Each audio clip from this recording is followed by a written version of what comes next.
Hello everyone, स्वागत है आपका फिजिक्स बाय विजय एकेडमी पर। जैसा कि आपको पता है हम पीडब्ल्यू मॉड्यूल के सॉल्यूशंस कर रहे हैं। एक्सरसाइज 2 मोशन इन प्लेन की जो हम कर रहे हैं, अभी तक हम क्वेश्चन नंबर 23 तक कर चुके हैं। आज हम इसके आगे पढ़ेंगे, क्वेश्चन नंबर 24 से आगे पढ़ेंगे। तो क्वेश्चन नंबर 24 को ध्यान से समझना है, इसमें इक्वेशन ऑफ ट्रेजेक्ट्री यूज होने वाली है। भाई एक चीज और बता दूं, आपको कॉन्सेप्ट अच्छे से समझ में आएगा। बस आपको इतना करना है कि वीडियो को लाइक कर देना है और चैनल को सब्सक्राइब कर देना है। देखो, अगर आप सब्सक्रिप्शन बढ़ाओगे तो मुझे मोटिवेशन मिलेगा जो है, और मैं जो है आगे नेक्स्ट वीडियो बनाता रहूंगा। तो चलिए स्टार्ट करते हैं, ज्यादा देर ना करते हुए क्वेश्चन नंबर 24 से। क्वेश्चन नंबर 24 क्या कह रहा है? The equation of projectile is y is equal to this one. The horizontal range is, horizontal range क्या होगी हमें ये बताना है। कभी कभी ऐसे सवाल आ जाते हैं जिसमें आपको इक्वेशंस ऑफ ट्रेजेक्ट्री दी रहेगी और आपको हॉरिजॉन्टल रेंज पूछी होगी। इस टाइप के सवाल को करने के लिए सबसे पहले तो आपको जो इक्वेशन ऑफ ट्रेजेक्ट्री है, यानी कि प्रोजेक्टाइल मोशन के अंदर जो ऑब्जेक्ट का प्रोजेक्टाइल वाला पाथ है, उसको समझना है।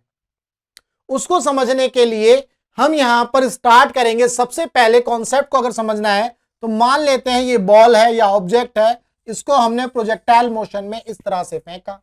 भाई ये आपकी हॉरिजॉन्टल रेंज है और ये आपकी वर्टिकल लाइन है, सॉरी हॉरिजॉन्टल लाइन और ये वर्टिकल लाइन है। थोड़ी सीधी नहीं बनी भाई, इसको सीधी बना देते हैं। ये आपकी हॉरिजॉन्टल लाइन है and this one is the vertical line. अब ये बोल रहा है कि इक्वेशन ऑफ ट्रेजेक्ट्री का मतलब क्या है, मतलब पहले हमें यह समझना जरूरी है। तो इक्वेशन ऑफ ट्रेजेक्ट्री को समझने के लिए पहले मैं आपको एक चीज समझाऊंगा। मान लो अब हमें पता है ये एक्स एक्सिस है, ये वाई एक्सिस है। मैंने आपको बोला भैया इस पॉइंट पर इसके एक्स कोऑर्डिनेट और इसका वाई कोऑर्डिनेट क्या है। मान लो t बराबर 0 से ये ऑब्जेक्ट यहां से यहां तक कितने टाइम में पहुंची? t टाइम में। क्या ये बात क्लियर है? हमने किसी भी ऑब्जेक्ट को किसी वेलोसिटी से फेंका, मान लेते हैं अब यहां वेलोसिटी भी ले लेते हैं u वेलोसिटी से इसको फेंका, तो हॉरिजॉन्टल कंपोनेंट वेलोसिटी का आपको मिलेगा u cos थीटा और वर्टिकल कंपोनेंट क्या मिलेगा? u sin theta. t बराबर 0 पर ये ऑब्जेक्ट यहां थी, किसी टाइम t पर ये ऑब्जेक्ट यहां आ जाती है, तो यहां पर इसका x कोऑर्डिनेट, हमें इसका x coordinate that means not velocity, ध्यान रखना इस लाइन पर आपकी वेलोसिटी भी चल रही है और इस लाइन पर आपकी डिस्प्लेसमेंट भी चल रही है। ऐसे ही वर्टिकल लाइन में आपकी वेलोसिटी भी आपको दिख रही है u sin थीटा, और ऐसे ही वर्टिकल लाइन में आपको y पॉइंट भी दिख रहा है। क्या ये बात क्लियर है? तो आपको ये समझना है कि ये जो x और y की जो वैल्यू हर पॉइंट पर देखो डिफरेंट है, हर पॉइंट पर डिफरेंट। अगर मान लो यहां आ जाती है ऑब्जेक्ट, तो अब आपका x यानी कि हॉरिजॉन्टल डिस्टेंस ये हो जाएगी। क्या ये बात क्लियर है? अगर y की बात करें तो वो ये हो जाएगी। आपको ये चीज समझ में आनी चाहिए। इस डायग्राम में हम ये बताने की कोशिश कर रहे हैं कि जब भी हम इक्वेशन ऑफ ट्रेजेक्ट्री की बात करेंगे प्रोजेक्टाइल मोशन के अंदर, तो आपको x और y पॉइंट निकालने आने चाहिए। सिंपल सी बात तो ये है। अब चूंकि अगर हम बात करते हैं इस पॉइंट की, मान लो अब मैं स्पेसिफिकली इस पॉइंट की बात करता हूं, t टाइम पर ये ऑब्जेक्ट यहां पर है और इसके कोऑर्डिनेट है x और y। इसके कोऑर्डिनेट कितने हैं? x और y। तो हम बात करेंगे सबसे पहले, मान लो मैं वर्टिकल डायरेक्शन में इक्वेशन को लगाता हूं। मान लेते हैं मैं वर्टिकल डायरेक्शन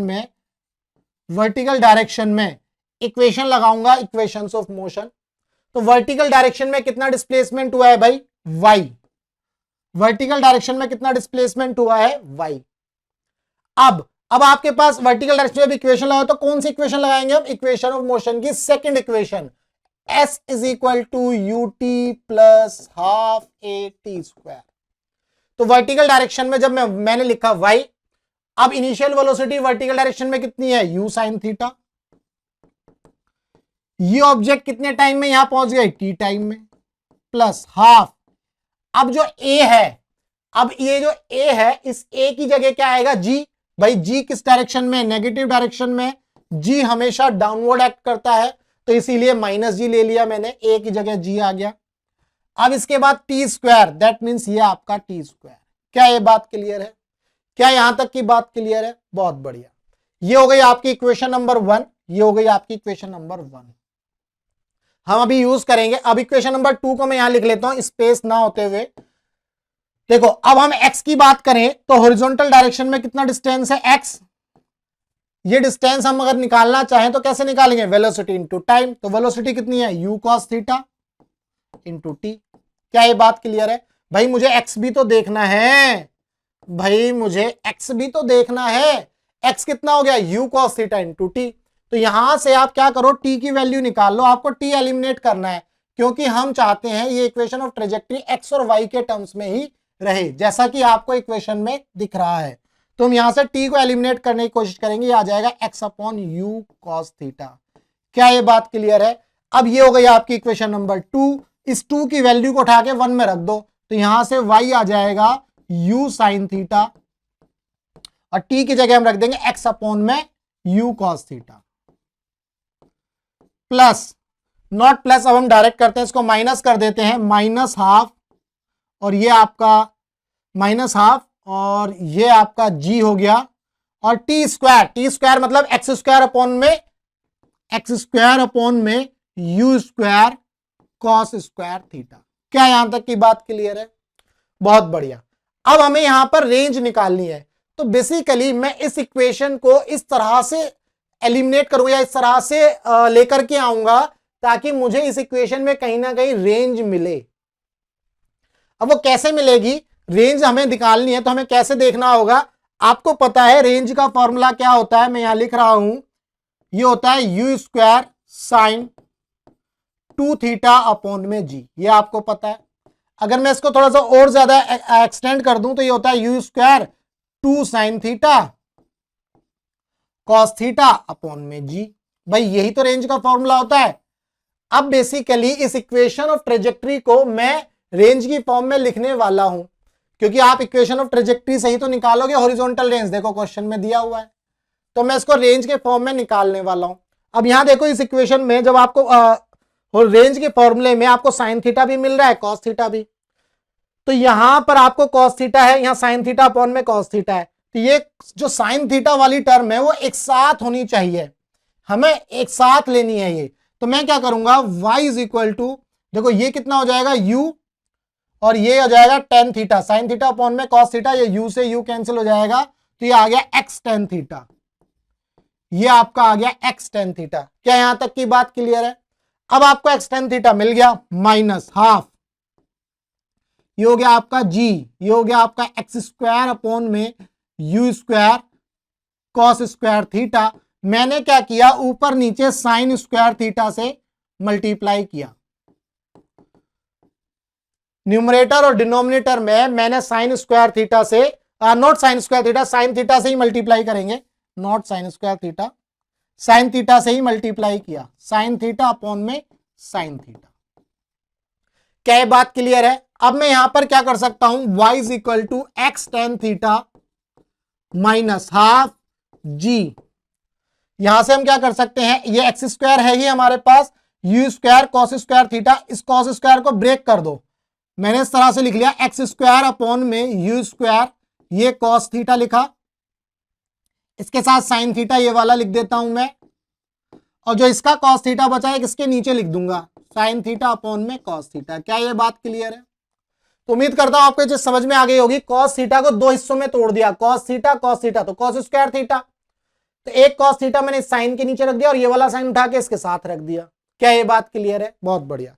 तो देखो अब u square 2 sine theta cos theta upon में g, u square 2 sine theta cos theta upon में जी, इस जी को उठा करके नीचे लेकर के आ जाओ। अब नेक्स्ट पेज पे करेंगे, इस जी को उठा करके हम क्या करेंगे, नीचे लेकर के आ जाएंगे। तो हमारे पास क्या आ जाएगा, y is equal to x tan theta minus half, ये कितना हो गया, साइन थीटा अपॉन में cos theta, x square tan theta, इस तरह से लिख सकते हैं x square tan theta upon में u square sign theta cos theta upon में जी कर देते हैं, you square sign theta cos theta upon में जी। क्या ये बात क्लियर? वो जी उठा करके, जो यहां वाला जी था इसको उठा करके मैंने इसके नीचे रख दिया यहां पर, ठीक है भाई।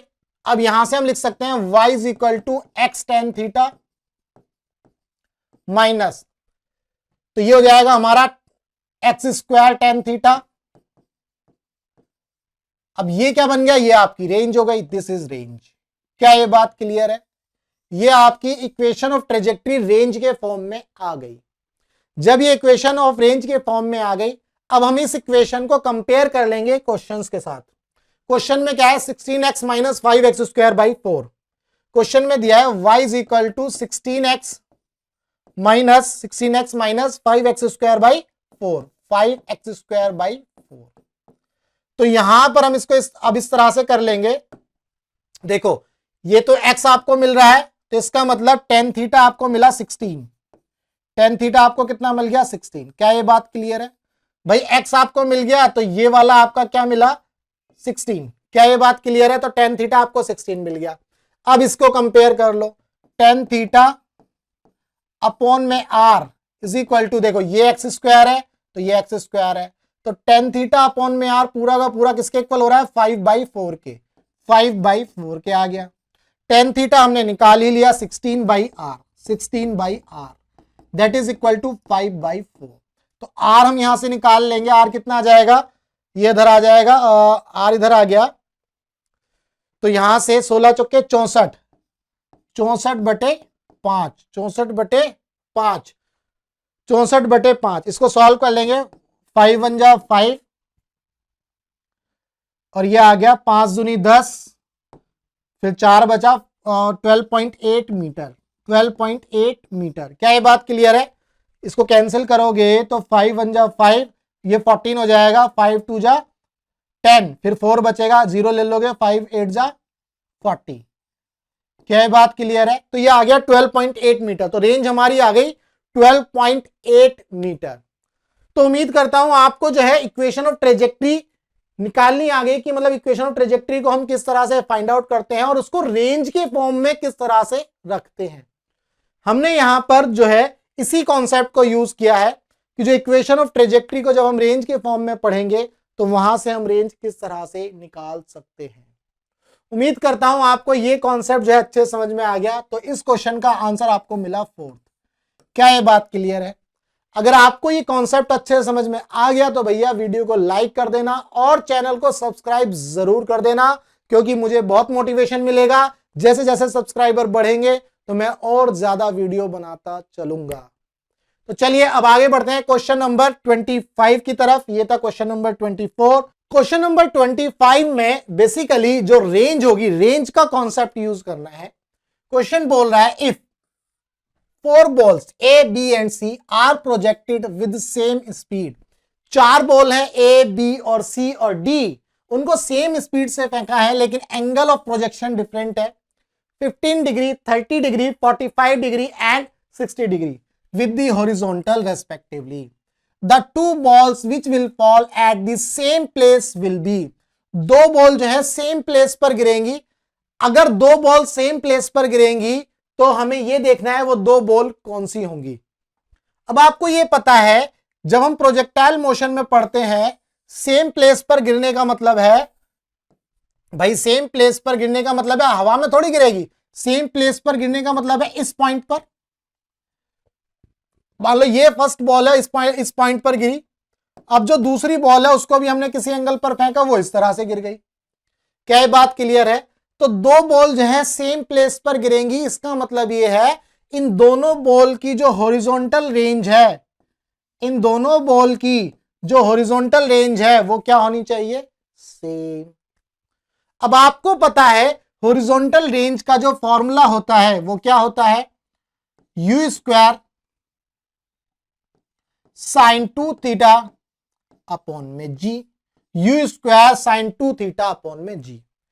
अब मैं आपसे ये बात करता हूं कि हम जो है रेंज को किस तरह से इक्वल कंसीडर करेंगे। मतलब 2 केस लेने हैं। मान लो एक केस लिया मैंने थीटा 1 मैंने लिया थीटा के इक्वल, और ये आपका वही केस है। अब मैं लेता हूं थीटा टू लेता हूं, मान लो 90 माइनस थीटा मैंने लिया, थीटा टू मैंने कितना लिया 90 माइनस थीटा। तो यहां पर मैं देखूंगा मुझे आर डैश निकालना है, मान लो तो आर डैश कैसे निकालूंगा, ये तो हो गया भाई यू स्क्वायर अपॉन में जी और साइन और 2 इंटू थीटा की जगह आ गया 90 माइनस थीटा, मतलब थीटा टू रखेंगे ना हम यहां पर थीटा टू। अब थीटा टू की जगह हम क्या रखेंगे 90 minus theta you square upon में जी साइन 2 इंटू 90 है ना, 2 इंटू 90 माइनस 2 थीटा। अब 2 इंटू 90 क्या हो गया 180, तो ये आपको मिला यू स्क्वायर अपॉन में जी, ये आ गया साइन 180 माइनस 2 थीटा, ये आ गया साइन 180 माइनस 2 थीटा। अब आपको ट्रिग्नोमेट्री की मदद लेनी होगी भाई, ट्रिग्नोमेट्री की मदद से आपको ये पता चलेगा आफ्टर स्कूल टू कॉलेज, ये आपने पढ़ा होगा sine 180 minus theta, 180 minus theta मान लो ये आपका ये वाला एंगल होगा 180 माइनस थीटा, भाई आपका 180 ये पूरा का पूरा 180 है, तो आपको अगर ये निकालना है तो साइन 180 माइनस थीटा यानी कि कौन से क्वाड्रेंट में आ रहा है, ये सेकंड क्वाड्रेंट में। जब ये सेकंड क्वाड्रेंट में आया तो यहां साइन वाले पॉजिटिव होंगे यानी कि साइन थीटा वाले पॉजिटिव होंगे, ये आपको पता चल गया, यहां पर साइन चेंज नहीं होगा। दूसरा आपको यह भी पता है अगर 90 का मल्टीपल ओड होगा तो साइन जो है कॉस में चेंज हो जाएगा, कॉस साइन में चेंज हो जाता है, लेकिन 90 का मल्टीपल अगर इवन होगा तो कोई चेंज नहीं होता, नो चेंज, तो यहां पर चेंज हो जाता है। तो थोड़ी सी मैथ्स है जो मैंने आपको यहां पर बता दी। अब 90 का मल्टीपल ओड होगा तो चेंज हो जाएगा, साइन थीटा चेंज हो जाएगा कॉस में, कॉस जो है साइन में चेंज हो जाता है। 90 का मल्टीपल इवन यानी कि देखो ये 90 है और इवन मल्टीपल यानी कि 2 है, तो 90 इंटू 2 तभी तो आपको 180 मिला, तो इसीलिए यहां पर ये कोई चेंज नहीं होने वाला, साइन का साइन ही रहने वाला है, इसलिए आपको आंसर मिलेगा यू स्क्वायर अपॉन में जी साइन 2 थीटा। तो आपको ये पता चला कि आर जो है आर डैश के इक्वल आ गया, आर जो है आर डैश के इक्वल आ गया। दैट मींस एक एंगल थीटा होगा दूसरा एंगल 90 माइनस थीटा, एक एंगल थीटा तो दूसरा एंगल क्या होगा 90 माइनस थीटा, तो उन दोनों एंगल पर जो रेंज है वो सेम होगी। अगर रेंज सेम होगी तो दोनों ऑब्जेक्ट सेम प्लेस पर ही गिरेंगी। क्या ये बात क्लियर है? अब जो है हम यहां पर देख लेते हैं, देखो कौन सी चीजें जो 90 और 90 माइनस थीटा बना रही है ना, थीटा और 90 माइनस थीटा पे मिलेंगी। मान लो एक एंगल थीटा लिया आपने 30 डिग्री, तो 90 माइनस 30 यानी कि 60 डिग्री होना चाहिए, सिंपल है। तो आपको यहां से ये पता चला भाई 30 डिग्री और 60 डिग्री ये दो एंगल मिल रहे हैं, ये दो एंगल मिल रहे हैं, तो हमें ये पता चला 30 डिग्री और 60 डिग्री वाली जो ऑब्जेक्ट्स हैं, बॉल है, यानी कि बी है आपका 30 डिग्री, डी है आपका 60 डिग्री, तो बी और डी जो है सेम प्लेस पर गिरेंगी। थर्ड ऑप्शन आपको मिल गया। क्या ये बात क्लियर है? आपको इसको दूसरे तरह से भी पढ़ सकते हो आप लोग, कैसे? दो एंगल जिनका सम 90 हो जाए, दो एंगल जिनका सम 90 हो जाए वो भी रेंज सेम देंगे। देखो 30 और 60 90 देंगे सम, अगर मैं सम की बात करूं इन दोनों को ऐड कर दो तो 90। 15 और 30 क्या आपको 90 डिग्री देंगे? नहीं देंगे, 45 देंगे। 30 और 45 आपको 75 देंगे, ये नहीं होने वाला। 45 एंड 60 इसको भी ऐड करोगे तो 105 मिलेगा, तो ये भी 90 नहीं हुआ। तो आप इस तरह से भी समझ सकते हो। तो ये तो मैंने आपको कॉन्सेप्ट समझाया है, ये तो मैंने आपको कॉन्सेप्ट समझाया है, लेकिन इसका जब शॉर्ट फॉर्म में करना है तो वो यही करना है, ऐसे दो एंगल जिनका सम 90 हो जाए उनकी रेंज सेम होगी, ऐसे याद कर लो। ऐसे दो एंगल जिनका सम 90 हो जाए उनकी रेंज सेम होगी, 30 और 60 पर रेंज सेम हो जाए क्योंकि इनका सम 90 है। दूसरा तरीका इसको समझने का, अगर एक एंगल थीटा है तो दूसरा 90 माइनस थीटा आपको मिलना चाहिए। अगर ये 30 है तो 90 माइनस थीटा 60 पर, यानी कि साइन की वैल्यू 30 और साइन की वैल्यू 60 है ना। ये मतलब ये इन दोनों एंगल पर कोई चेंजेस नहीं आएगा। जब आप 30 डिग्री यहां रखोगे ना इस थीटा में, ये 30 डिग्री उठा करके ये यहां रखोगे तब भी कोई चेंज नहीं आएगा आंसर में, और इस 60 को उठा करके यहां रखोगे तब भी कोई चेंज नहीं आएगा। तो बेसिकली यही बताया गया है। तो बहुत आसान तो है, दोनों एंगल का सम अगर 90 है तो वो दो एंगल ऐसे हैं जहां पर रेंज सेम होगी। उम्मीद करता हूं आपको इस क्वेश्चन का जो कॉन्सेप्ट है अच्छे से समझ में आ गया। अगर आपको ये कॉन्सेप्ट अच्छे से समझ में आ गया तो भैया वीडियो को लाइक कर देना और चैनल को सब्सक्राइब करना बिल्कुल भी मत भूलना।